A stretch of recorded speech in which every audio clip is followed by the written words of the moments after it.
ഇത് ഞങ്ങളുടെ indoor gardens ആണ്. ഇവിടെ പലതരത്തിലുള്ള ചെടികളുണ്ട്.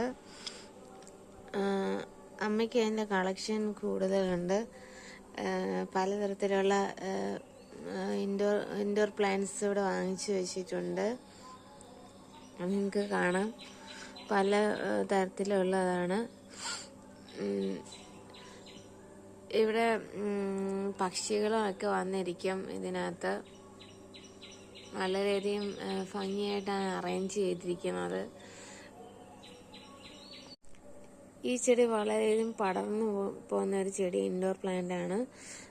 വളരെയധികം ഉയരത്തിൽ ഇങ്ങനെ വളർന്നു പോകും. ആദ്യം ഞങ്ങൾ കുറച്ച് കുഞ്ഞു ചെടിയായിട്ടാണ് കൊണ്ട് നട്ടത്. പക്ഷേ ഇപ്പോൾ അത് വളർന്നു വലുതായി.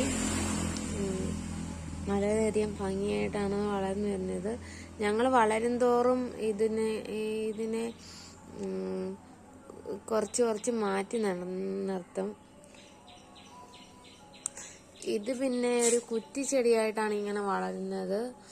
അത് നിങ്ങൾക്ക് കാണാം, ഇങ്ങനെ കുറ്റിയായിട്ട് ഇങ്ങനെ പോവാണ്. അത് നമുക്ക് മാറ്റി നടാനൊന്നും പറ്റത്തില്ല. ഇങ്ങനെ ഒറ്റ ചെടിയായിട്ടാണ് പോവുക. ഇത് പിന്നെ ഒരു ചേമ്പ് ചെടിയാണ്. ഇതിൻ്റെ കിഴങ്ങ് ആണ് കൊണ്ടുവെക്കുന്നത്. ഇതിൻ്റെ ഒരു തൈ കൊണ്ടുവച്ചായിട്ടാണ് ഇങ്ങനെ പടർന്ന് പന്തലിച്ച് നിൽക്കുന്നത്. ഇത് വളരെയധികം ഭംഗിയുള്ളൊരു ചെടിയാണ്. നമുക്ക് ഗാർഡൻസിലും പിന്നെ വീടിനകത്തും ഒക്കെ വെക്കാൻ കൊള്ളാവുന്നൊരു ഇൻഡോർ പ്ലാന്റ് ആണിത്. ഇത് നിങ്ങൾക്ക് സുപരിചിതമായിരിക്കും. ഇത് എല്ലായിടത്തും കാണുന്ന ഒരു ഇൻഡോർ പ്ലാന്റ് ആണ്. ഇങ്ങനെ പടർന്ന്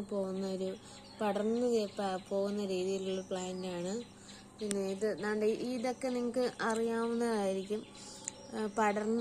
ഇതിനെ ഒരു ഇച്ചിരി തണ്ട് കൊണ്ടുവച്ചാൽ മതി, പെട്ടെന്ന് പടർന്നു പോകും. വളരെ മനോഹരമായ രീതിയിലാണ് ഇത് പടർന്നു പോകുന്നത്. ഞാൻ കാണിച്ചു തരാം. ഞങ്ങൾക്ക് ഇപ്പം പിടിച്ചൊരു സ്റ്റാർ പ്ലാന്റ് ആണ്. വൈറ്റ് കളറാണ്. നല്ല രസമുണ്ട് കാണാൻ, ഭംഗിയാണ് കാണാൻ. അത് എപ്പോഴും അങ്ങനെ പിടിക്കാറില്ല. വളരെയധികം രസമായിട്ടാണ് നിൽക്കുന്നത്.